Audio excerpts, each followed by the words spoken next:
चलिए आगे बढ़ते हैं। अब शुरुआत कर लेते हैं चांदी के साथ। चांदी आज काफ़ी तेज है, 1,08,500 के करीब है चांदी। वीरेंद्र सर, चांदी आज अच्छी तेजी के मूड में है, क्या लग रहा है सर? चांदी की चाल किस तरफ जाने वाली, आगे और तेज होगी क्या? 1,10,000 के पार निकलने वाले हैं क्या हम? अगर 1,10,000 होती है तो भी वैसे हम इसको पिछले एक महीने के हिसाब से देखें तो ये बार बार फॉरेन में 36 और अपसाइड में 37-30 के बीच में रहती है। ये काफी स्ट्रॉन्ग, दोनों साइड सपोर्ट भी काफी मजबूत है, रेजिस्टेंस भी काफी मजबूत है। मार्केट एक महीने से इसको ब्रेक करने की कोशिश कर रहा है, बट दोनों ही साइड सस्टेन नहीं हो रहा है। तो ऐसा लग रहा है कि अगर 37-70 के ऊपर जाए, टिक पाए वॉल्यूम के साथ, तो कुछ इसमें फायरवर्क हो सकता है। अदरवाइज इसी रेंज में हम सर्कुलर इंटरसिटी ट्रेन की तरह घूमते रहेंगे। जी, ये 1,08,000 के ऊपर हमने देखा इस हफ्ते में चांदी गई, लेकिन उसके ऊपर टिक नहीं पा रही है। क्या लग रहा है, अब टिकाऊ लग रही है 1,08,000 के ऊपर? केडिया जी नमस्कार शुभ जी। नमस्कार सर। सबसे पहले आपको और सभी दर्शकों गुरु पूर्णिमा का पर्व है, काफी अच्छा है। मार्केट भी हमें सिखाता है और चांदी भी ऐसे ही सिखा रही है कि पेशेंस रखना चाहिए, क्योंकि पिछले 2-3 सालों में हमने देखा चांदी ने उतना आउट परफॉर्म नहीं दिया। और बिल्कुल जैसे आप कह रहे हैं कि 1,08,000 1,08,500 के आसपास जाता है, बट सस्टेन नहीं कर पा रहा। उसके 2-3 कारण है। सबसे पहले जिस दिन से हमने देखा टैरिफ के कंसर्न्स वापस जो आए हैं, ये कहीं ना कहीं बेस मेटल पे दबाव ला रहा है। उसी की वजह से बार बार चांदी भी मतलब वो लेवल को ब्रेक नहीं कर पा रही। बिल्कुल जैसे वीरेंद्र भाई ने भी कहा कि 1.10 का एक इंपॉर्टेंट हर्डल बन चुका है, या हम 37-40 की बात करेंगे इंटरनेशनल में। एक बार अगर ये लेवल ब्रीच होता है तो डेफिनेटली एक बड़ी तेजी बनेगी। बट उससे पहले मुझे लगता है कि अब जैसे गोल्ड एक 3350-60 के ऊपर सस्टेन नहीं कर पा रहा, ना ही 3280 के नीचे जा पा रहा है, तो एक दायरे का सौदा बना हुआ रहेगा। मार्केट थोड़ा कंसोलिडेशन फेज में बनेगा।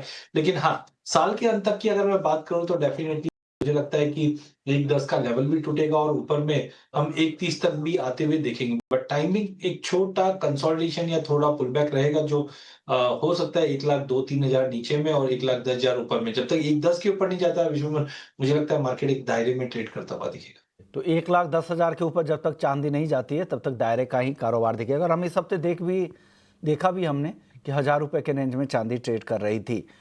चलिए अपने दर्शकों को अब जोड़ते हैं। पहले दर्शक है जिन्होंने सवाल भेजा, महेश अग्रवाल हैं, सोने का आउटलुक जानना चाह रहे हैं। किरिया जी, सोने का आपका आउटलुक क्या है? महेश जी के लिए क्या सलाह है गोल्ड में?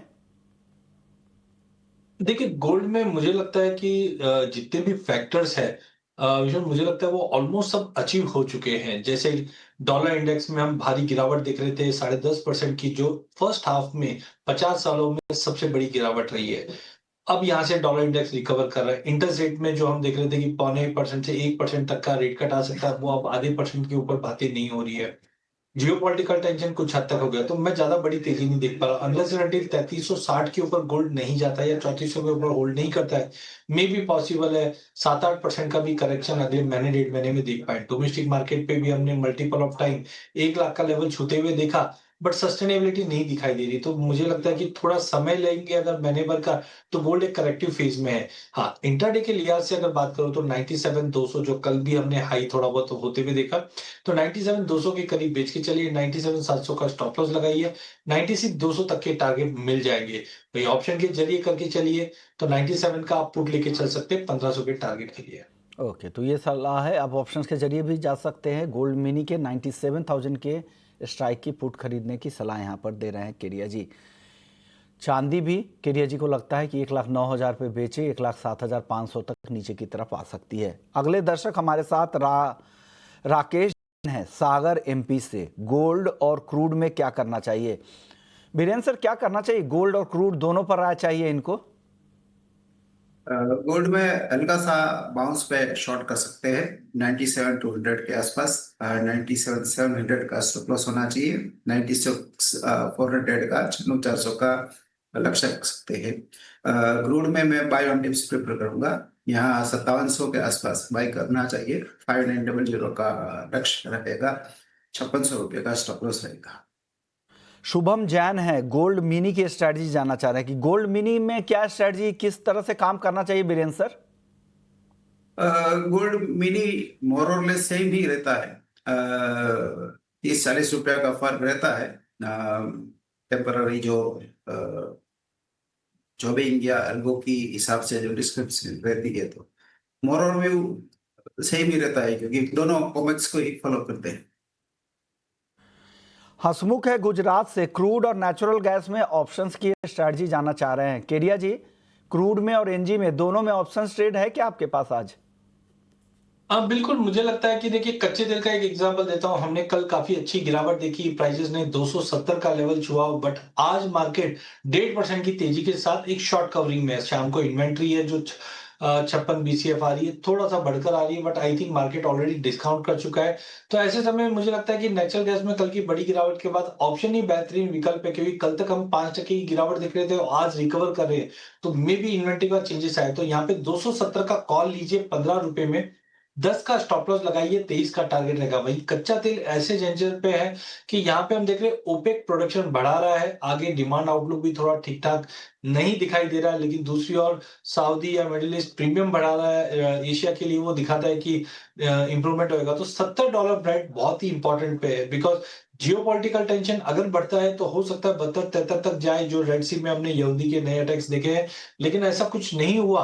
तो आप ये मान के चलिए कच्चे तेल में बड़ी गिरावट आ सकती है। तो ऐसे समय में ऑप्शन ही एक बेहतरीन विकल्प है, जहां पे आप 59 का पुट ले सकते हैं 120 में 60 के स्टॉप लॉस से, और डाउन साइड में मुझे लगता है वापस पुट ले सकते हैं आप 120 में, जो अपसाइड में 220 तक जा सकता है। तो ऑप्शन के जरिए आप कच्चे तेल में बिकवाली कीजिए और नेचुरल गैस में बाइंग करके चल सकते हैं। ओके, तो नेचुरल गैस बाई करने की सलाह है, कच्चा तेल बेचने की सलाह है, या फिर क्रूड में आप पुट ऑप्शंस खरीद सकते हैं। चलिए अगले दर्शक का सवाल ले लेते हैं। अगले दर्शक है हर्ष हैं जयपुर से। नेचुरल गैस में क्या करें, क्या टारगेट, क्या स्टॉप लॉस है? बीरेन सर, क्या राय है एनजी में? एनजी में चार्ट्स पर मुझे कोई क्लैरिटी नहीं दिख रही है। ऑप्शन में कुछ काफी अच्छे ट्रेड निकल सकते हैं। वो अजय भाई के पास बेटर सोल्यूशन होंगे। अजय जी, आप एक बार बता दीजिए फिर से इनको, हर्ष को, नेचुरल गैस, हालांकि आपने बताया भी है, एक बार और इनके लिए बता दीजिए। देखिए नेचुरल गैस में रिसेंटली हमने करीबन 50 पॉइंट की अच्छी गिरावट देखी, जिससे कच्चे तेल में गिरावट आ रही थी, जो जियोपॉलिटिकल टेंशन था वो सब खत्म होता हुआ दिखाई दिया, और कल 270 का लेवल छू गया। टेक्निकली मार्केट ओवरसोल्ड है, बट यहाँ पे थोड़ा सा गुंजाइश रहता है कि मार्केट बढ़ेगा या नहीं बढ़ेगा और गिरेगा, तो ऐसे समय में ऑप्शन बेटर है। तो 270 का कॉल लेना है। जब आप कॉल ले रहे हो तो बाइंग कर रहे हो, तो 15 रुपए में कॉल लीजिए, 10 रुपए का स्टॉप लॉस लगाइए, मात्र आपका 5 रुपए का रिस्क रहेगा। ऊपर में मुझे लगता है 23 से 25 तक का एक शॉर्ट टर्म जंप रहेगा। ध्यान रखिए शाम को इन्वेंट्री का डेटा आना है, जो 56 बीसीएफ इन्वेंट्री थोड़ी सी बढ़कर जरूर आ रही है, बट डिस्काउंटेड है, तो मुझे लगता है एक बाउंस पॉसिबल है, इसलिए 270 का कॉल लेके काम कीजिए। ओके, तो 270 के स्ट्राइक की कॉल खरीदकर आप यहां पर काम कर सकते हैं। राहुल है मुंबई से, कॉपर के में मौजूदा भाव पर 5 लॉट लॉन्ग किया है, खरीदारी की है। वीरेन सर, क्या करना चाहिए इनको? कॉपर के लॉन्ग के सौदे में बने रहें क्या? इसमें 877 का स्टॉप लॉस रखना चाहिए। वैसे ये भी सिल्वर की तरह सर्कुलर प्रोडक्ट है, बट इसकी स्विंग काफी बड़ी है। फिलहाल इसका 875 और 905 का रेंज है, करीबन 20 रुपए का रेंज है, क्योंकि ये टैरिफ पॉलिसी से काफी डिस्टर्ब हो गया है मार्केट। फंडामेंटल इसके सपोर्टिव नहीं है, बट टैरिफ का प्रीमियम उसको थोड़ा अपसाइड उसको देगा। ओके, तो एक पहला काम तो ये कर लीजिए कि 877 का स्टॉप लॉस जरूर लगा लीजिएगा।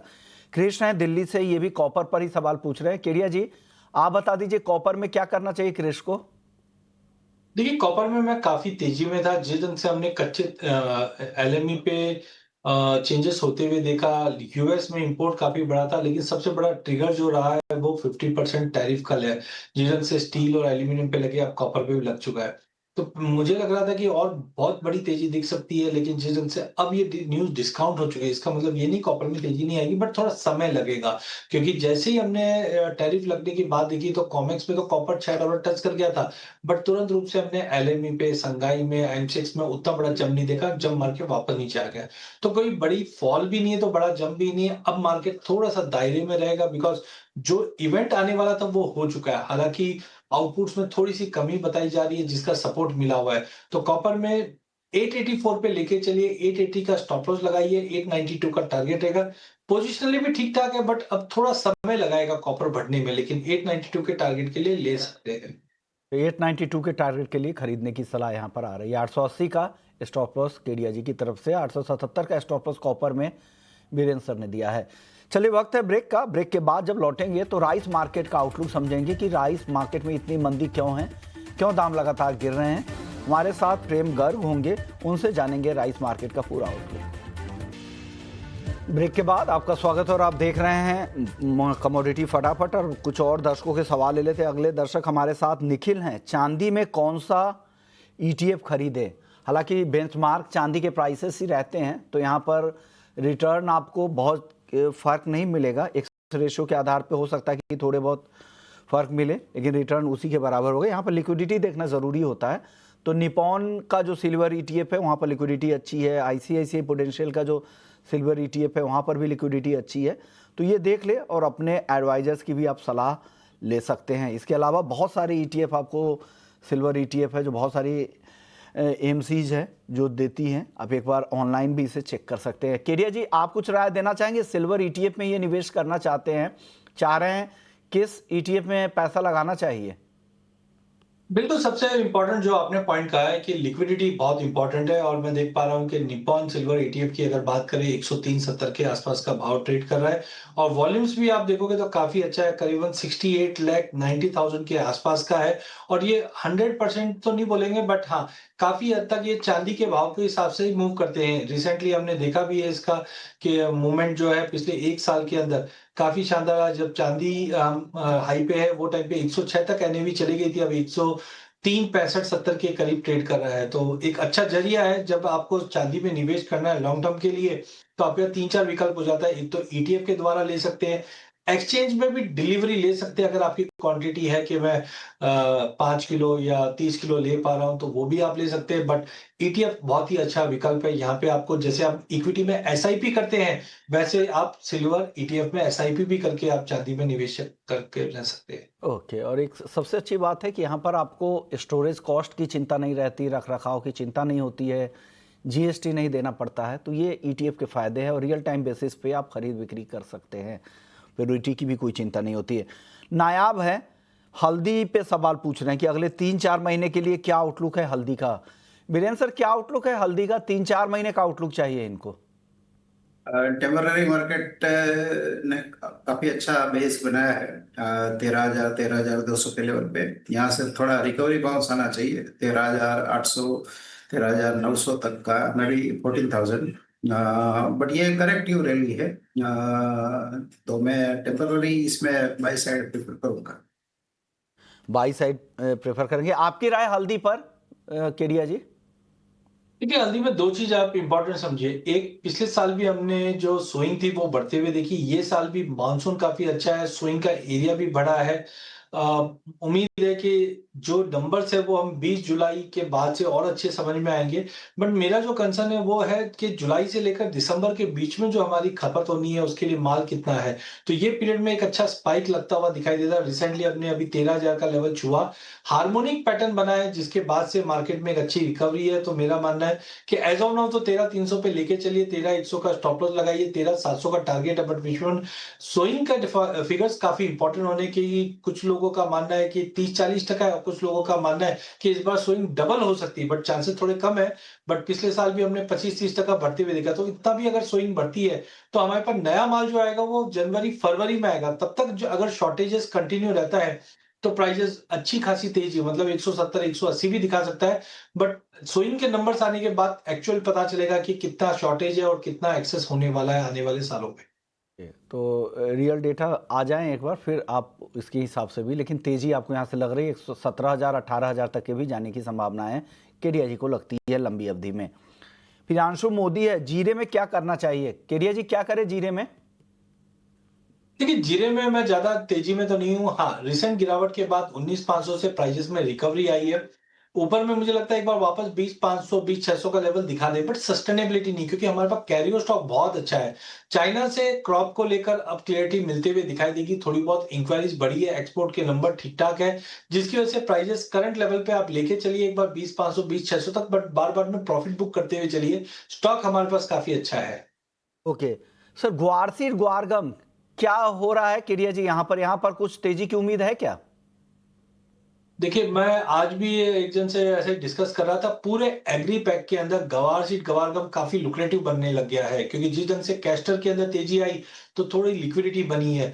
यहाँ पे हम जीरा धनिये में देखिए बहुत अच्छी तेजी आ गई, कॉटन सीड ऑयल केक में अच्छी तेजी आ गई, तो जब जब तेजी आती तो एक लिक्विडिटी बन जाती। तो गवार के लिए मुझे लगता है सोइंग काफी इंपॉर्टेंट है। इस बार सोइंग में कमजोरी दिखाई दे रही है, कैरी और स्टॉक कम हो रहा है, बिकॉज एक्सपोर्ट कंसिस्टेंट है और अराइवल में कंटिन्यू हम धीरे धीरे ड्रॉप होते हुए देख, अराइवल भी ठीक ठाक थे, तो ओवरऑल कैरियर स्टॉक कम हो गया। तो मुझे लगता है टेक्निकली एक हार्मोनिक पैटर्न अभी भी इसमें लाइव है, जिसके चलते एक बार तो 5360 का लेवल लग रहा है, बट मुझे लगता है स्विंग के नंबर जैसे से अगले हफ्ते तक और ज्यादा क्लियर मिलेंगे तो एक अच्छा स्पाइक आने की उम्मीद है 15 अगस्त से पहले पहले, जो हो सकता है 5600-5700 के बीच में भी ले जाए, लेकिन उसके लिए 5400 तोड़ना बहुत इंपॉर्टेंट है। तो टाइमिंग 5360 का टारगेट गवार सीड में और 10,000 का टारगेट गवार गम में, बट शॉर्ट नहीं करना है। ओके, शॉर्ट नहीं करने की सलाह ग्वार में है। धनिया पर आपकी राय क्या बन रही है वीरेंद्र सर? काफी अच्छी तेजी आई है, आगे तेजी क्या जारी रह सकती है क्या धनिया में? यहाँ फिजिकल मार्केट में कुछ डिसरप्शंस आए हुए हैं और थोड़ी फेस्टिवल डिमांड भी निकली है। चार्ट के हिसाब से इसका जो बेसिस काफी बड़ा चल रहा था, ब्याज बदला वो भी काफी छोटा हो गया है, तो यहाँ से अभी भी और 200-300 रुपया और टेक्निकली स्पीकिंग 7,880 7,950 तक हम देखेंगे। फिलहाल 7,330 का बेस यानी सपोर्ट एरिया बना हुआ है। चलिए, राइस मार्केट में काफी तेजी से गिरावट आई है। Global all rice price index 5 साल के निचले स्तर पर आ गया। इस पे बातचीत करने के लिए हमारे साथ प्रेम गर्ग हैं, चेयरमैन है राइस एक्सपोर्टर फेडरेशन के। बहुत बहुत शुक्रिया सर। सर, क्यों गिर रहे हैं दाम और इसका असर क्या होगा घरेलू बाजार के लिहाज से, आप कैसे देखते हैं इसको? देखिए, जो मार्केट गिरने की बात कर रहे हैं हम, ये मार्केट कोई नॉर्मली ये नहीं है कि हर राइस में गिर रही है। कुछ पर्टिकुलर राइस है, जैसे कि बासमती राइस के अंदर कुछ मार्केट में मंदा आया है, क्योंकि ईरान की जो वार चल रही थी तो उसकी वजह से अभी पेमेंट्स के इशू सॉर्ट आउट नहीं हुए हैं। वहां के बायर्स ने अभी तक माल को परचेज शुरू नहीं किए, इसी करके अभी तक अटका हुआ है कि भाई ईरान को माल जाएगा नहीं, क्योंकि ईरान एक अपने आप एक बड़ी मार्केट है, जो 1 लाख टन मोटा मोटी मान लें हम राइस की, बासमती राइस की मार्केट है।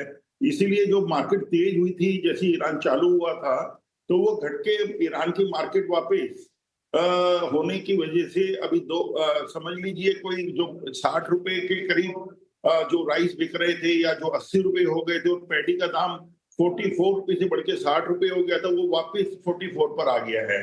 तो हम बात करें नॉन बासमती राइस की, तो नॉन बासमती राइस के अंदर भी अभी डेस्टिनेशन के ऊपर इतना एक्सेस राइस है, इवन पाकिस्तान का और थाईलैंड का। थाईलैंड को जो हमारे से इंडिया के पारबॉइल्ड राइस से हमेशा $40 से $50 प्राइसेस ऊपर रहते थे, आज डिमांड ना होने की वजह से थाईलैंड भी आज 5% ब्रोकन पारबॉइल्ड राइस $385 के ऊपर सेल कर रहा है। इंडिया का भी 385 है, तो इसलिए अभी जरूर हमने इंडिया की मार्केट को बनाया है पिछले 1-2 साल के अंदर, जब से कि हमारा राइस खुला है एक्सपोर्ट वापिस। और फिर भी नॉन पारबॉइल्ड राइस हमारा एक्सपोर्ट के अंदर बैन नहीं हुआ था, चलता रहा। तो अब उसका बेनिफिट हमारी मार्केट को मिला है। पर ये जो मंदा है ये कुछ ही टाइम के लिए, मुझे लगता है कि आने वाले 1 से 1.5 महीने के अंदर वापस तेजी आएगी। ओके, वापस आपको तेजी लग रही। सर, वक्त कम है, आप देरी से आए, इस वजह से ज्यादा बात नहीं हो पाई। आगे के शो में आपको शामिल करेंगे सर। केडिया जी आपका भी, प्रेम गर्ग साहब आपका भी और वीरेंद्र वकील साहब आपका भी, आप लोगों का बहुत बहुत शुक्रिया हमारे दर्शकों को गाइड करने के लिए। कमोडिटी